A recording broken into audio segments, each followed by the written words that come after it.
पिछले एपिसोड में नायान जांग यान के पापा से कहती है कि मैं आपके बेटे से शादी तोड़ना चाहती हूँ, पर जांग यान बोलता है कि एक रास्ता है कि हम पहले शादी कर लेते हैं, उसके बाद डिवोर्स ले लेते हैं।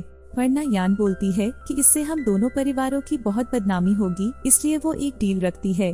मैं तुम्हें 3 साल का टाइम देती हूँ और 3 साल बाद तेरी और मेरी रिंग के अंदर एक फाइट होगी। अगर उसमें मैं जीती तो मैरिज कैंसिल होगी, अगर तुम जीते तो मैं पूरी तरह से तुम्हारी हो जाऊंगी। अब जांग यान इस डील को हाँ कर देता है, लेकिन वहाँ खड़े सब लोग जानते थे कि जांग यान के पास अब इतनी शक्ति नहीं थी कि वो उससे लड़ सके और 3 साल में कोई योद्धा बन नहीं सकता। वहीं एपिसोड 2 स्टार्ट होता है, जिसमें चाओ जेन के आदमी जांग यान की इस डील को देख बहुत बड़ी गलती बता रहे थे। जांग यान खुद भी बहुत टेंशन में आया था, क्योंकि वो बहुत कमजोर हो चुका था। उसकी बहन उसे संभालने की कोशिश करती है, लेकिन वो अपनी बहन से भी दूर जाने लगता है। रास्ते में फिर उसे कुछ साथी मिल जाते हैं जो उसे काफी चिढ़ाने लगते हैं और उसका मजाक बनाते हैं। वो पहले उसे ये डील करने के लिए कोसते हैं और फिर उसको जीनियस कहकर चिढ़ाते हैं, तो फिर अब उसे गुस्सा आता है, इसलिए वो फाइट करने की कोशिश करने लगता है, लेकिन खूब बुरी तरह से पिट जाता है। लेकिन तभी वहाँ उसकी बहन जाओ जोनर आकर उसे बचाने लगती है, जिसपे वो लोग उसका और भी मजाक उड़ाने लगते हैं कि एक लड़की का सहारा ले रहा है। अब इस सब से उसका दिल काफी ज्यादा टूटता है और वो वहाँ से रोते रोते वहाँ से भाग जाता है। वो सीधे अपनी मॉम की कब्र पर जाकर रोने लगता है। चाओ जेन भी उसे रोता हुआ देखता है, लेकिन उस पर गर्व महसूस करता है कि उसने बहादुरी के साथ उस डील का स्वीकार किया था। जांग यान अपनी मॉम से कहता है कि मॉम, मैं 3 साल बाद उससे बिल्कुल नहीं जीत पाऊंगा, अब तो केवल कोई चमत्कार ही मुझे जिता सकता है। और जैसे ही वो ये कहता है, वहाँ उसकी रिंग अपने आप बाहर निकल आती है और उसके अंदर से एक आदमी निकलता है, जिसे कहता है कि अगर तुम 3 साल बाद ना यान को हराना चाहते हो तो मैं तुम्हारी लेवल्स बढ़ाने में मदद करूंगा, यानी तुम्हें मार्शल आर्ट्स की ट्रेनिंग दूंगा। उसको एक बात समझता है कि 2 ही कोई स्किल्स फॉर क्लास और 12 लेवल्स में बनती है।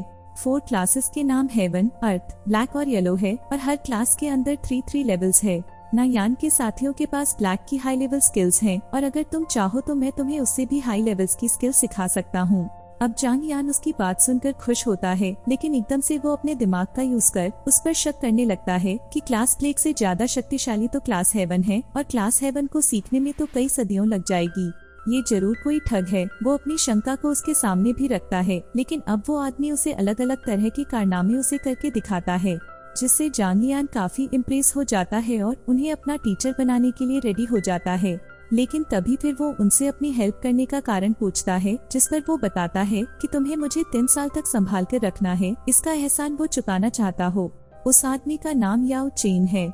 अब जांग यान को समझ आ जाता है कि 3 साल से ये आदमी मेरे रिंग के अंदर था, इसीलिए मेरे जरिए ट्रेनिंग करने के बाद भी मेरे 2 कोई की लेवल्स कम होती जा रही थी। वो रिंग के अंदर बैठा है और उसे वही जीवित रखने के लिए 2 कोई पावर चाहिए होती है, जो मुझसे वो खींचना चाहता रहता है और इसीलिए मेरे लेवल घटकर 3 पर आ गई थी। अब इससे जांग यान को काफी गुस्सा आता है, लेकिन अब जो हो चुका था वो तो हो चुका था, इसीलिए वो आगे की सोचता है। वो फिर उस आदमी से कहता है कि तुम मुझे ऐसी ट्रेनिंग दो जिससे मैं एक ही साल में 7 लेवल पर पहुंच जाऊं, जिस पर वो अग्री कर जाता है, लेकिन वो उससे पर्चे में कुछ अजीब सा सामान लिख कर देता है और कहता है कि तुम इन सब इंग्रेडिएंट्स को इकट्ठा करो, तब मैं तुम्हें सिखाऊंगा। अब वो सारे इंग्रेडिएंट्स बहुत महंगे थे, लेकिन कोई और चारा न होने पर वो मान जाता है।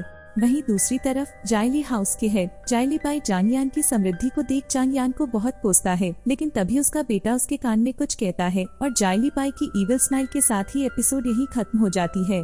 ये सीरीज बहुत ज्यादा इंटरेस्टिंग होने वाली है, इसलिए इस सीरीज के सारे पार्ट आप जरूर देखना। बाकी आप लोग जो कमेंट करते हो इतना अच्छा उसके लिए दिल से धन्यवाद। अगर आपको यह वीडियो पसंद आई हो तो चैनल को सब्सक्राइब जरूर कर देना और बेल आइकॉन को भी दबाना मत भूलना। हम आपसे अगले वीडियो में मिलते हैं, तब तक के लिए बाय बाय।